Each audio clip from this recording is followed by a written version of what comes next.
Buenas tardes. Muchas gracias a la Asociación Argentina de Contribuyentes por invitarme. Gracias por este espacio. Y voy a usar las muletas oculares porque si no, no va a funcionar. Pero hay algo muy interesante que son los testimonios de Mauricio y de Javier. Dos testimonios donde señalan con claridad que al bajar los impuestos, o sea, hubo más prosperidad, hay más prosperidad, a la gente le va mejor y le va tan mejor que hasta recaudan más. Es más, el propio Javier señalaba cómo además pudo eliminar el déficit fiscal. Y esto, en rigor, podría ser leído de dos maneras, y esto es lo que yo quiero abordar. Uno es hacer lo que se llamaría la interpretación neoclásica, es decir, lo que sería la teoría, digamos, la mainstream, digamos, el pensamiento convencional al que adhiere la mayoría de los economistas del mundo razonable, que no es justamente lo que pasa en Argentina. Y hay otra visión mucho más radicalizada que está basada en términos de las ideas de la libertad, que es lo que yo voy a tratar de exponer. Es decir, pero lo importante es que cualquiera de estos dos instrumentales analíticos daría el mismo resultado. Por lo tanto, y no es trivial a la luz de que en el debate local la posición está del otro lado, la posición mayoritaria. Aún dentro de los economistas profesionales y aún dentro de los supuestamente más conocidos. Y peor aún en gente que se supone que pareciera que defiende las ideas de la libertad. Eso es para tener un orden de magnitudes de la distorsión que hay. Entonces, si yo, digamos, hago el planteo en términos de curva de Laffer, podría decir que hay un nivel de recaudación para dos niveles de tasas impositivas. Es decir, porque tengo lo que se llama una función cóncava, donde la recaudación, en la medida que yo voy subiendo la tasa impositiva, va creciendo, pero crece crecientemente, encuentra un pico máximo y a partir de ahí empieza a caer.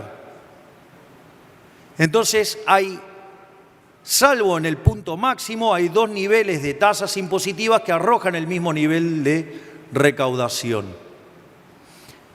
Entonces, bajar esa tasa, sí, llevarla a la tasa baja, por decirlo de alguna manera, no violentaría el nivel de recaudación, pero permitiría más libertad. Y en términos dinámicos, además, permitiría más inversión.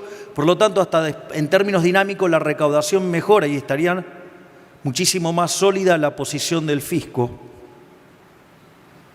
En general, los ejercicios que suele hacer desde el keynesianismo, desde el neokeynesianismo hacia la izquierda es la curva de Laffer no funciona y acá tenemos dos casos que podrían estar diciendo que sí efectivamente funciona si ustedes tomaran no solo los efectos estáticos sino también los efectos dinámicos.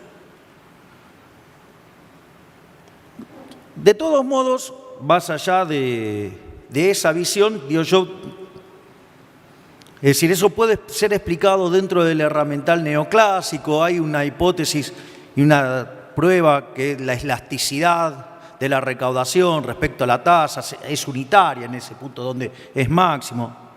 Digo, podríamos estar discutiendo todo el día acerca de elasticidades. Sin embargo, yo tengo otra visión sobre lo que es el Estado. O sea, en realidad el Estado no es ni más ni menos que el fracaso de una sociedad de poder vivir en paz. Y a partir de eso existe el Estado, conceptualmente. Y cuanto más fracasamos como sociedad, más Estado va a haber. Pero eso, digo, tiene además varias complicaciones adicionales. Y ahí, una de las, y esto sí ya digamos es más entrando en la cuestión neoclásica, es que el Estado, ya más allá de las cuestiones de seguridad y justicia, la escuela neoclásica dice que tiene un rol para la corrección de los fallos de mercado. Y en mi posición, en realidad, cuando ustedes están mirando un fenómeno de mercado, si ustedes creen que hay un fallo de mercado, lo que yo les diría es, mire, primero fíjense si en el medio no está molestando o interfiriendo el Estado. Y si ustedes, a pesar de lograr demostrar que no interfiere el Estado, que no está molestando el Estado, que no hay nadie haciendo un ruido indebido, mi sugerencia es vaya y hágalo de vuelta porque está mal. No existe tal cosa como un fallo de mercado. De hecho, no lo podría decir, si los economistas entendieran qué es el mercado, de hecho, ni se les ocurriría hablar de semejante aberración como un fallo de mercado, porque el mercado es un proceso de cooperación social donde voluntariamente se intercambian derechos de propiedad. Entonces, si yo decido venderle estos anteojos a Oscar y Oscar decide comprarlos y yo se los quiero vender a $250.000 y a Oscar se le ocurre querer pagarlos, es un problema mío y de Oscar en el cual ninguno de ustedes tiene nada que ver. Y ninguno de ustedes tiene derecho a meterse en esta operación que estoy haciendo yo. Y mucho menos meterse vía una vía violenta para romper esta transacción. Será un problema de Oscar y un problema mío. Lo que pasa es que ustedes lo que no saben es que Oscar fue al futuro y volvió. Y sabe que voy a ser el próximo presidente de la Argentina, por eso paga $250.000. Como verán, además tengo buen sentido del humor. Pero, digamos, si entro en segunda vuelta, no lo duden. Pero, al margen de estas cuestiones, entonces,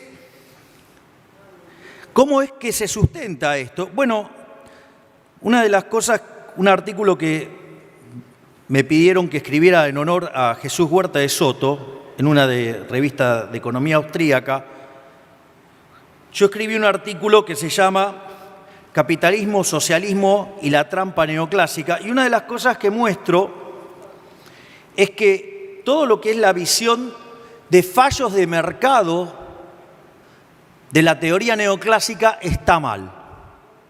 Es decir, toda esa interpretación, esa visión donde supuestamente se da un fundamento para que exista la intervención del Estado está toda mal. Entonces, en ese contexto, una de las cosas que, cuando ustedes ven la construcción de la economía neoclásica, está toda construida para demostrar la existencia, unicidad y estabilidad del equilibrio. Y eso conlleva toda una estructura topológica para que ustedes puedan aplicar un teorema de punto fijo, ya sea el de Brouwer, el de Kakutani, y a partir de ahí mostrar que el equilibrio existe, con determinadas especificaciones sobre estos conjuntos, el equilibrio será único, y sobre la cuestión que carguen sobre los efectos directos e indirectos, si los directos son más fuertes que los indirectos, lo cual es casi una obviedad, además el equilibrio será estable. Ahora, ¿cuál es el problema con esta visión? Porque esto que por el momento parece todo un argumento teórico es fundamental porque es la base sobre la cual los economistas justifican la intervención del Estado, aún siendo liberales. Lo cual me parece infinitamente aberrante, porque si lo hace un socialista, lo puedo entender. Pero que un liberal sostenga alguna de estas aberraciones me parece hasta peligroso. Casi que les diría que es como dormir con el enemigo. En ese sentido,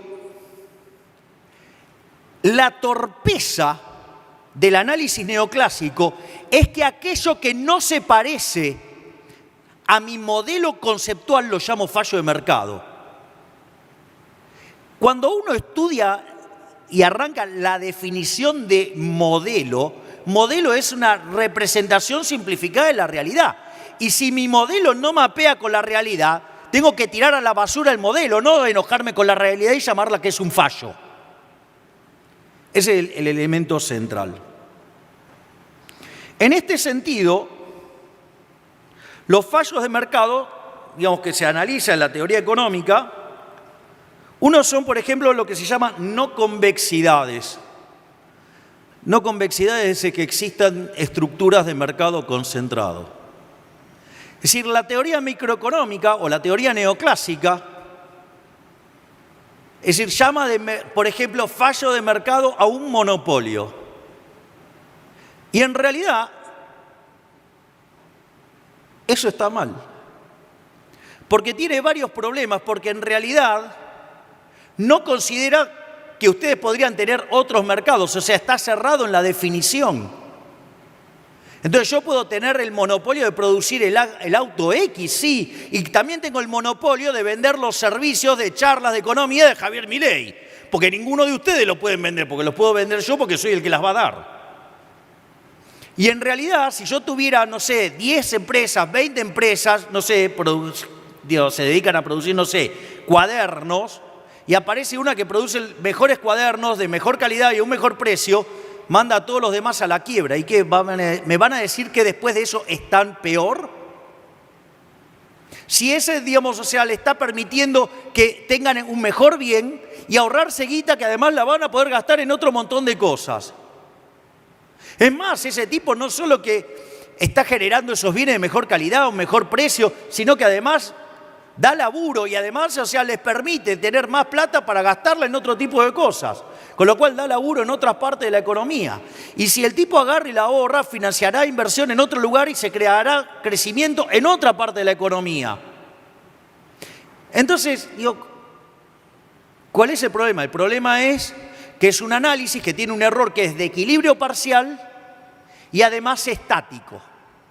Por lo tanto, una de las cosas que vemos es que todo el análisis de las no convexidades es una gran estupidez, donde el único monopolio malo es como lo definió originalmente Lord Coke, que monopolio es cuando el monarca no dejaba que otro pudiera producir un determinado bien en una determinada zona, en su reino, y aquel que lo hacía, ¿qué hacía? Le cortaba la cabeza.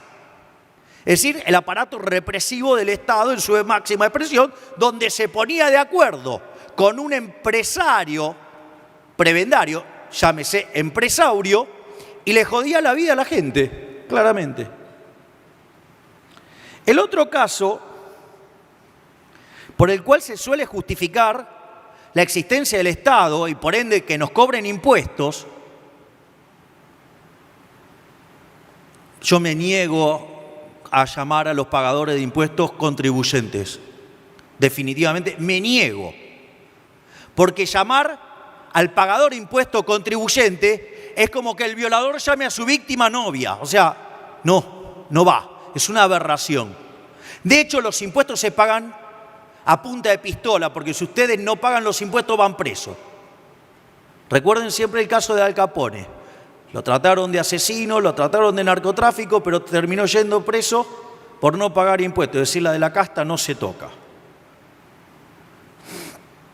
Pero no solo eso. Entonces, un ejemplo emblemático de la teoría neoclásica son los bienes públicos. O sea, que fundamenta la intervención del Estado bajo la hipótesis de que hay un bien público cuando se dan dos situaciones y es que no pueden excluir y la falta de exclusión y la falta de rivalidad. Es decir, ¿qué es la rivalidad en el consumo? Que si yo consumo algo, no lo puede consumir otro. ¿Y qué es la exclusión? Que cuando yo se lo vendo a alguien, otro no lo puede usar. Entonces, ustedes se van a cansar de mirar libros de teoría microeconómica, de economía neoclásica, que habla de bienes públicos y el ejemplo emblemático de los bienes públicos, ¿cuál es? Los faros. Digo, típico caso, tengo un problema de exclusión, tengo un problema de rivalidad en consumo. O sea, cuando viene un barco y le doy luz, digo, ese que está consumiendo esa luz no quita que otro la pueda consumir. Es decir, no hay un problema, ¿sí?, de rivalidad en el consumo. Y tampoco hay un problema de exclusión, porque aquel que le da el servicio, no puede decir, a vos te ilumino y a vos no. Es decir, que es un bien público de hecho y derecho y supuestamente eso meritaría la presencia del aparato represivo del Estado para financiar el faro. Allá, digamos, en la Universidad de Chicago, hace mucho tiempo, solían reunirse en casas y donde participaban grandes profesores. Y un día no tuvo mejor idea que ir a una de esas reuniones Ronald Coase, que no daba clases en el Departamento de Economía, sino que daba clases en Derecho. Es decir, afortunadamente Ronald Coase no tenía la cabeza podrida con las cosas de la economía neoclásica, fruto de la matematización mal entendida y mal implementada y mal puesta en funcionamiento. Digo, o sea, no soy un tipo que desprecia la matemática si soy un economista matemático, eso está claro. Entonces, Ronald Coase, como no estaba contaminado por estas cosas, ¿qué hizo? Fue y se puso a mirar de quiénes eran los faros durante el siglo XIX. Adivinen qué encontró. Que todos los faros eran privados. Es decir, el gran caso del bien público típico que contamina cientos de libros, o sea, sucede que es una gran mentira. Porque en el fondo el dueño del puerto usa el faro ¿para qué? Para vender los servicios del puerto. Es decir, ¿qué culpa tiene la gente que haya economistas siomes y torpes que no sepan entender la lógica de un negocio? De vuelta, el problema no es la realidad, el problema es el modelo, hay que tirar el modelo. Si el modelo funciona mal, hay que tirar el modelo, hay que hacerlo de vuelta. No, acusar la realidad de que genera un fallo de mercado. Es más, Milton Friedman cuenta de cómo Ronald Coase tiró abajo otro supuesto fallo de mercado, que es el caso de las externalidades. Es muy interesante porque cuenta Friedman que en esa charla eran 11. Entonces estaba el pobre Ronald Coase explicando la solución al problema de las externalidades, asignando derechos de propiedad. Y al pobre Ronald Coase le estaban diciendo de todo, pero cosas verdaderamente horribles. El propio Friedman lo admite. Y miren que Friedman era heavy, no era un chico fácil.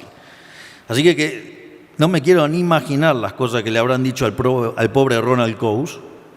Y lo que decía Coase era que eso se arreglaba asignando derechos de propiedad, y a lo largo de una charla muy extensa, Friedman cuenta cómo cada uno de los que estaban en esa reunión van cambiando de opinión hasta que todos se dan cuenta que Coase tenía razón. El ejemplo básico es muy fácil de plantear, está en muchos libros de texto, ¿no? O sea, no es un ejemplo que haya inventado yo, que es el caso de los roommates y sobre si se fuma o no en el dormitorio. Entonces, lo que muestra es que si no están repartidos bien los derechos de propiedad, no están bien definidos, ¿cuál es el problema? El problema radica que va a terminar habiendo más humo del que tendría que haber en condiciones normales. Entonces lo que dice es, si usted le asigna el derecho de propiedad al no fumador, diciendo acá no se puede fumar, el no fumador puede, a cambio de dinero, cobrarle al fumador para que fume un poco. Entonces, ¿qué van a encontrar? Van a encontrar un punto de negociación donde se ponen de acuerdo, donde los dos van a estar mejor. ¿Por qué? Porque está el dueño del aire limpio, está dispuesto a ceder algo de aire limpio por tener unos mangos más, y el otro, con tal de fumar, pone unos mangos más. Los dos entonces negocian y los dos salen ganando. Es decir, cooperación social en el sentido puro. Por lo tanto, la cantidad de humo que termina habiendo dentro de eso es óptima. Es decir, que se arregla asignando los derechos de propiedad. De vuelta, no hace falta tener al Estado en el medio para arreglar esas cosas. Otro supuesto fallo de mercado tiene que ver con el problema de la información asimétrica. Es decir, los problemas que tienen que ver con el riesgo moral, con la selección adversa. Pero la verdad es que el ser humano viene resolviendo estos problemas y con el uso del signaling ya desde muchísimos años antes de Cristo. El mejor ejemplo de signaling lo tienen en la Torá, con el caso del rey Salomón, donde van dos mujeres reclamando que son las dueñas del chico en cuestión. Entonces el rey Salomón, con muchísima sabiduría, dice, bueno, lo voy a partir a la mitad y cada uno se queda a mitad, cada uno. No es, digamos, la decisión salomónica, partir la cosa por la mitad. Esa es la visión tonta. La visión del signaling es que al momento que el rey Salomón determina eso, hace ese planteo, hay una que dice, no, por favor, no. Esa es la madre. Por lo tanto, le da justamente el chico a esa mujer, porque en el fondo era la madre, que estaba dispuesta a que la otra se llevara al hijo con tal de que no lo mataran. Esa es la lectura, digamos, bien entendida en los estudiosos de la Torá y en los estudiosos del Talmud, digamos, y en la teoría económica. O sea que, estos problemas, vienen de lejos y ya está la solución, ¿no? O sea, no tenemos que inventar nada, además. Los economistas recién le encontramos la vuelta a esto en los años 70. Por lo tanto, ¿necesitamos del Estado para eso? No. Porque eso lo podría hacer cualquiera, aplicar estos métodos lo puede aplicar cualquiera.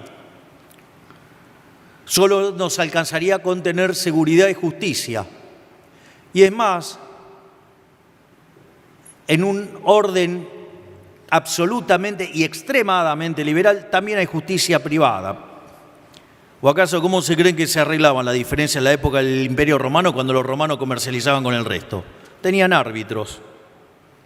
Es decir, por lo tanto, hay algunas cuestiones que se podrían discutir. Y el otro, el otro fallo que supuestamente hay es lo que se llama el fallo de coordinación, que es una suerte de aplicación del dilema de los prisioneros, donde supuestamente cada uno, guiado por su propio interés, en lugar de conducir a una solución que conlleva al máximo bienestar de todos, lleva al peor bienestar de todos. Eso es lo que es el dilema de los prisioneros. Es como una agresión directa a la noción de la mano invisible de Adam Smith. En realidad, para que eso pueda suceder, también hay un supuesto fuerte atrás, y es que los individuos no interactúan, lo cual es falso. Si es un supuesto falso para justificar la intervención. Pero no solo eso. Hay un supuesto todavía peor y es creer que lo puede resolver el Estado. Porque eso significa que ustedes van a conocer las preferencias de cada uno de los agentes y se las van a revelar justamente al Estado, al ente opresor, para que resuelva este problema. Y si se puede resolver manifestando esto, ¿por qué no lo hacemos de manera directa con quien tenemos que interactuar y no estar poniendo un tercero en el medio? Que además me cuesta un montón de plata y tengo que ceder un montón de libertad. Es decir, que cuando ustedes revisan todos los fundamentos neoclásicos para justificar la intervención, están todos mal. Es decir, es un gigante, la intervención basada en la economía neoclásica es un gigante de pie de barros. Es decir, es todo mentira. Es decir, todo sobre lo que se fundamenta la intervención del Estado es mentira. Por lo tanto ¿por qué tenemos que soportar el Estado? Y aún así, desde mi percepción, digamos que el Estado es una organización criminal, una organización violenta, que se financia con una fuente coactiva de ingresos, que son los impuestos. Ahora, además, también me voy a agarrar con la curva de Laffer, que es lo que yo llamo la tiranía de las funciones cóncavas. Es decir, la tiranía de las funciones cóncavas, estas funciones, que crecen decrecientemente, encuentran un punto máximo y a partir de ahí empiezan a decrecer, tiene un correlato con una suerte de falacia del valor medio. Es decir, si esto está en el extremo y después hay otro extremo, entonces la verdad y lo justo pasa por la mitad o algún lugar por el medio. Eso es falso. Eso es falso también, porque, de vuelta, si yo considero, por ejemplo, lo voy a hacer bien extremo, que matar está mal, de hecho hay un mandamiento que dice no matarás, y hay otro donde digo, y ustedes, entonces está bien respetar la vida. Bueno, ahí que ustedes tienen dos extremos, ¿qué me van a decir? ¿Que hay algo óptimo en el medio que se llama tortura? ¿Acaso estamos todos locos? Si estamos a favor de la libertad y estamos en contra de la esclavitud, ¿qué me van a decir? ¿Que hay un nivel de esclavitud bueno, que es el impuesto óptimo? ¿De qué me están hablando? Es decir, todos los elementos por los cuales se justifica la presencia del Estado y estar cobrando los impuestos están mal. Están mal desde lo técnico, porque hay un error de construcción analítica, y eso le diría que es un elemento de 25º orden. Están mal desde el punto de vista moral, porque robar está mal,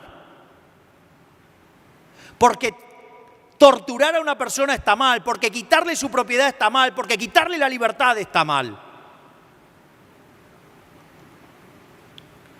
Entonces, obviamente que cuando ustedes aplican estas cosas no son gratis además. Hay lo que se llaman daños directos, donde hay un daño directo sobre un mercado en el cual ustedes están impactando y además un daño emocional. Y por otro lado hay un daño indirecto, que son los efectos, si ustedes quieren, de equilibrio general, que es en el resto de los mercados. Hay un ejemplo que a mí me gusta señalar recurrentemente, que es el caso del control de capitales. Control de capitales es una verdadera aberración. O sea, se fue uno que le gustaba, ahora vino alguien que le gusta más todavía. ¿Cuál es el problema del control de capitales? El problema del control de capitales es que si yo me gané honestamente mi dinero, ¿quién es el jerarca que está sentado en la poltrona del Estado para decirme qué puedo consumir o qué no? ¿Quién es digamos, Alberto Fernández, quién es Larreta, quién es, digamos, Kicillof, quién es Guzmán o, digamos, quién es Batakis para decir qué puedo comprar o quién no. ¿Quién es Pese? Si me gané honestamente mi dinero, ¿qué me tienen que venir carajo a decir qué puedo hacer o no con mi dinero? Primer punto, un básico. Si me lo gané honestamente, lo gasto en lo que se me da la gana. Primer punto. Segundo punto, hay un problema que tiene que ver con el hecho de que el dinero, el peso, no es reserva de valor. Y si no es reserva de valor, yo no puedo utilizar el dinero para pasar consumo del presente al futuro y viceversa.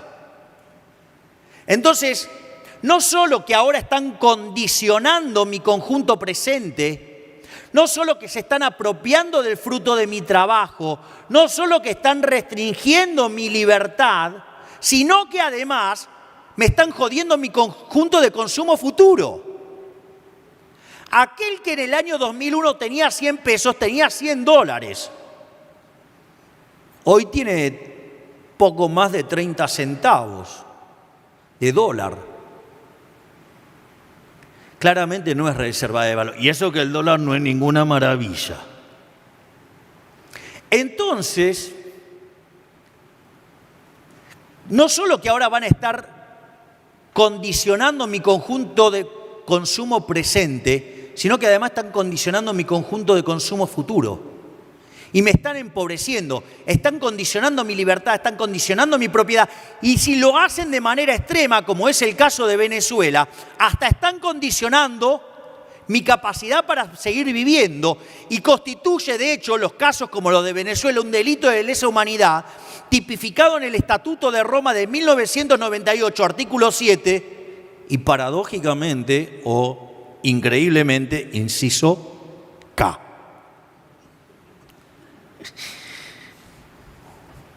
Ojo que acá les gustan las mismas cosas, pero con diferentes modales. Ojo. Porque cuando le hablan de subir impuestos no tienen ningún problema en subir impuestos. Y después miente, no, lo subí porque me quitaron la copa. ¿Y por qué no cuando te dieron la copa, por qué no lo bajaste los otros? Así que tenemos mucho de mentirosos también. Lobos en piel de cordero, que cambian el discurso en función de lo que dicen las encuestas. Pero al margen de eso,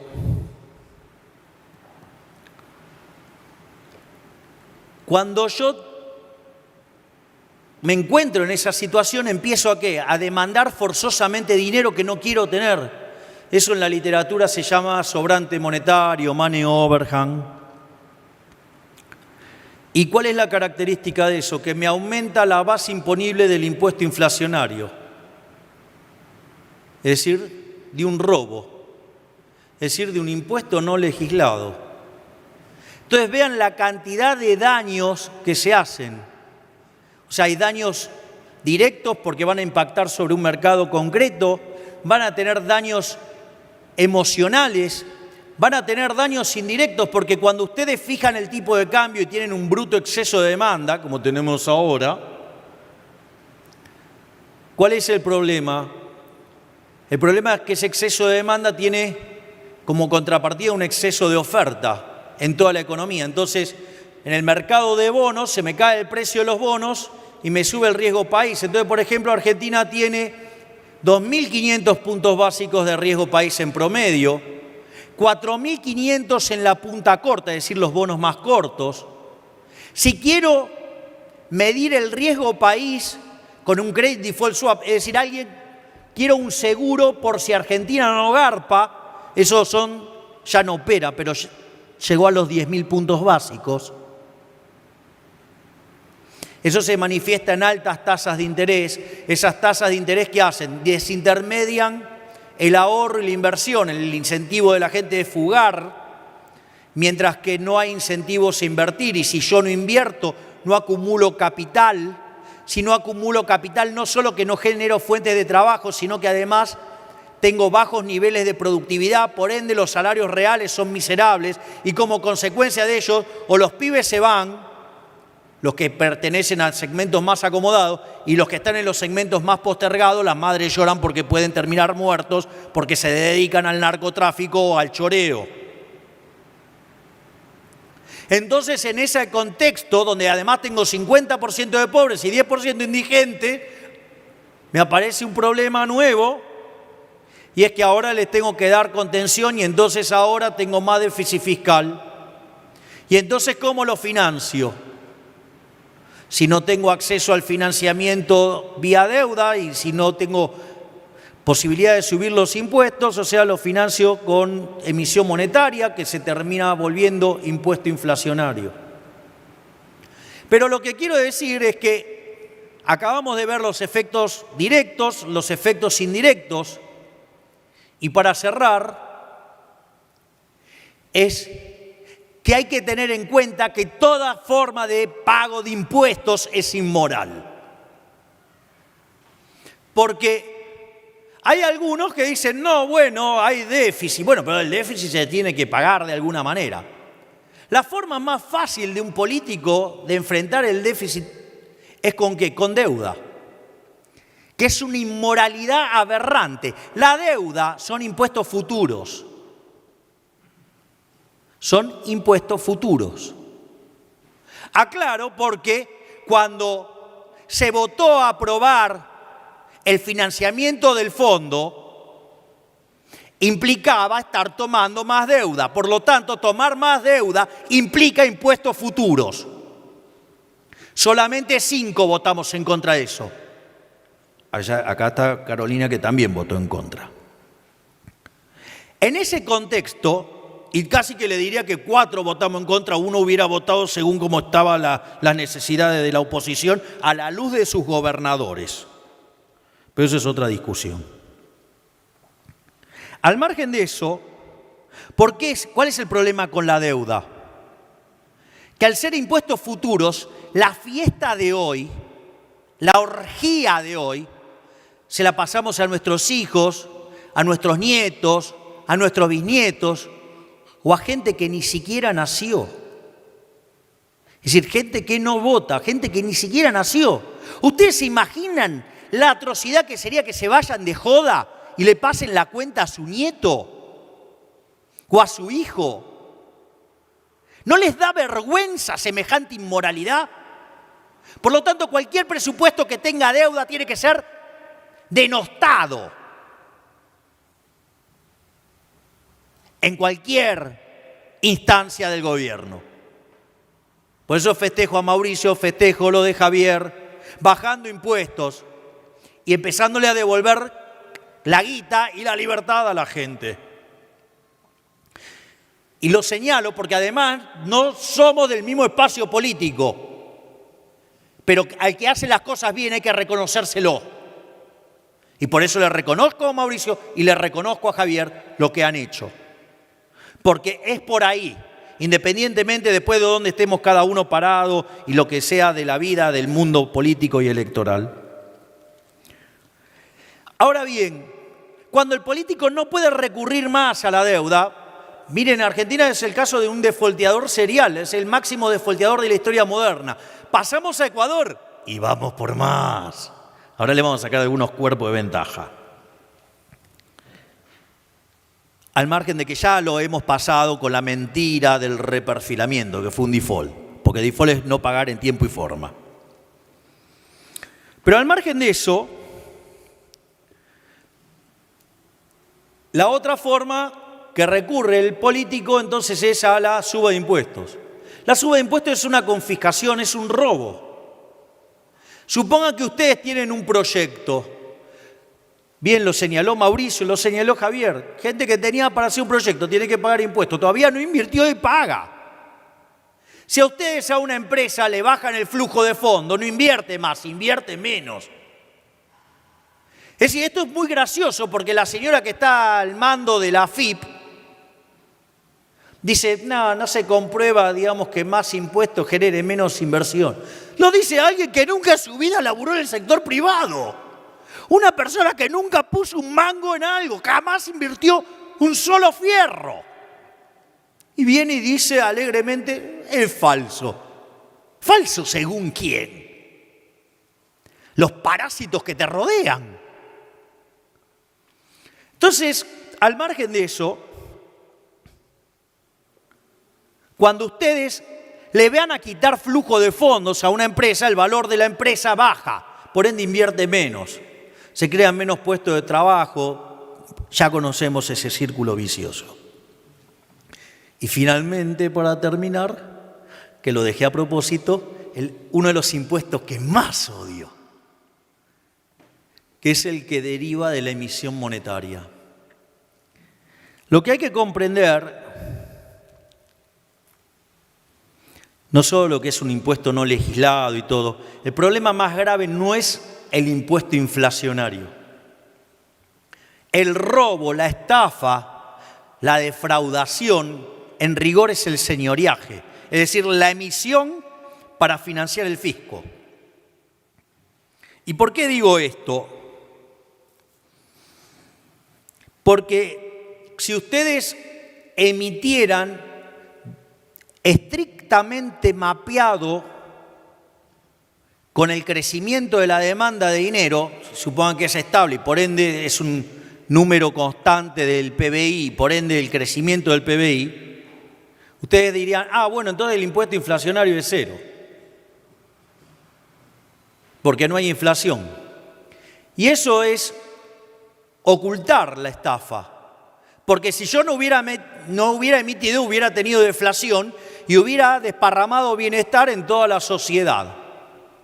Es más, siendo que el impuesto inflacionario le pega 25 veces más fuerte a los vulnerables y además cada vez que la inflación pasa al 20% pierde 1,58 de crecimiento, algo que corregido desde 1935, momento que tenemos Banco Central, daría que hoy tendríamos que tener un PBI per cápita como el de Estados Unidos. Está claro que me están robando igual, porque la verdadera estafa es el señoriaje. Yo esto lo suelo contar con un ejemplo. Hay una frase de Mises que dice, mientras que ellos sigan repitiendo sus mismas mentiras, nosotros vamos a seguir diciendo nuestras mismas verdades.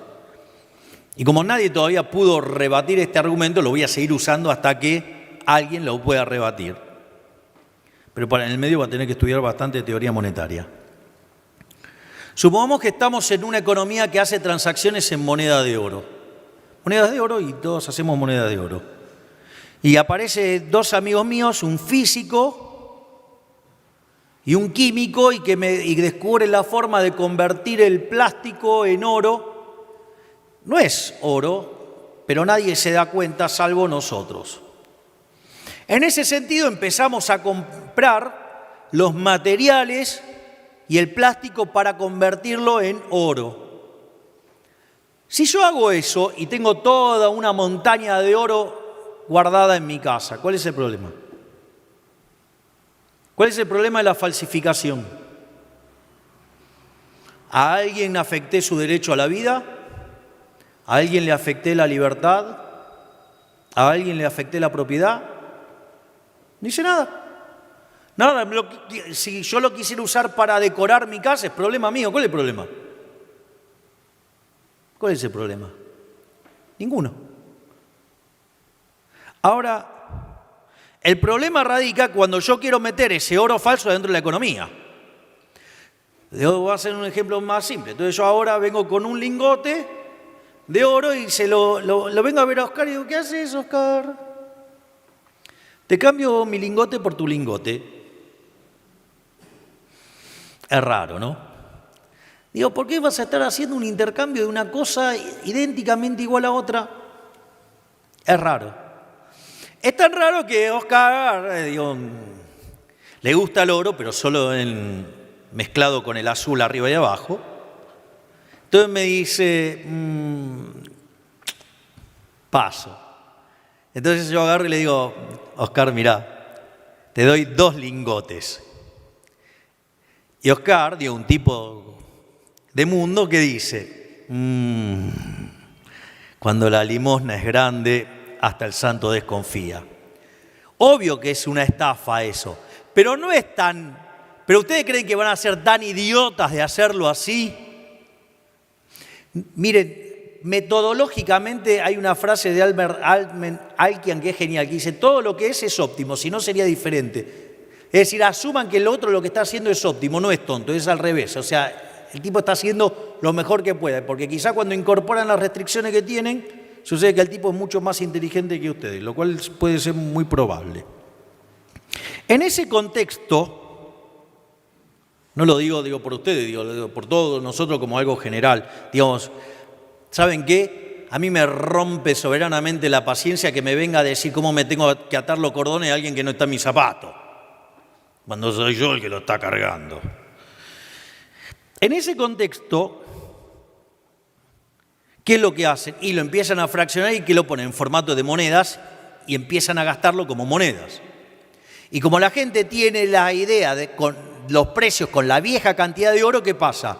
Al aumentar la cantidad de oro sin una contrapartida genuina de demanda, ¿qué pasa? Hay un exceso de oferta de oro, entonces el poder adquisitivo del oro cae. Por ende, ahora para comprar lo mismo necesito mayor cantidad de unidades áureas. ¿Y eso cómo se llama? Inflación. Pero esa inflación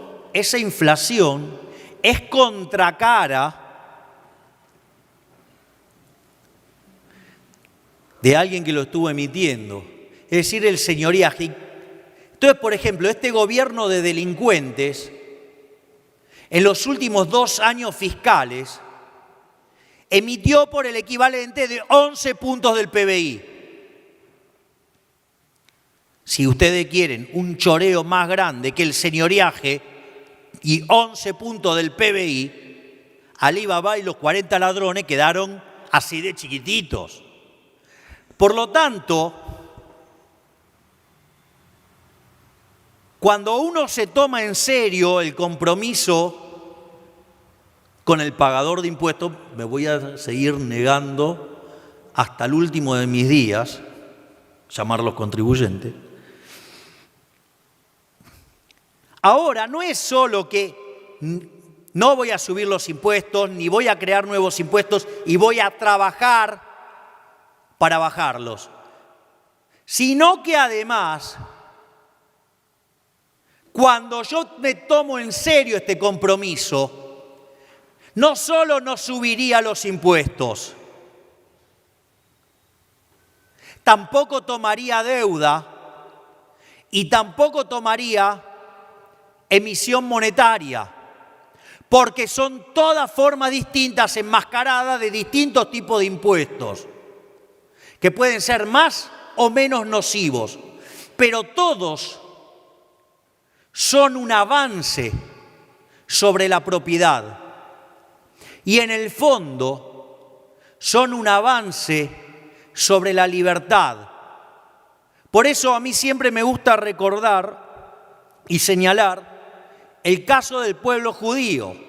El pueblo judío prosperaba y los egipcios lo veían prosperar. Entonces, ¿qué hicieron? Le pusieron impuestos. Y como seguían prosperando, le pusieron más impuestos. Y como la gente se acostumbraba y no decía nada, bueno, ¿qué hicieron? Directamente los terminaron esclavizando. ¿Qué es, en el fondo, la esclavitud? Un impuesto del 100%. Por lo tanto, no solo que ese es un robo, sino que es un avance contra la libertad, es un avance contra la propiedad y en el límite es un avance contra la vida.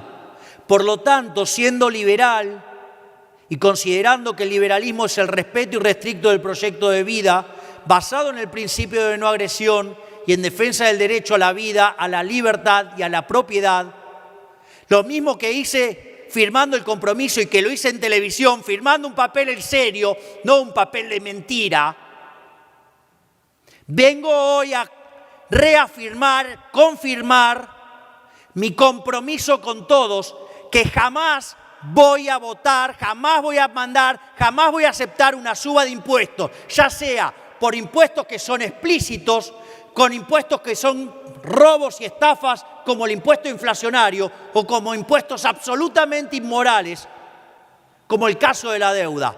porque mi compromiso es con la libertad, porque lo único que nos traerá bienestar y prosperidad es la libertad. Muchas gracias.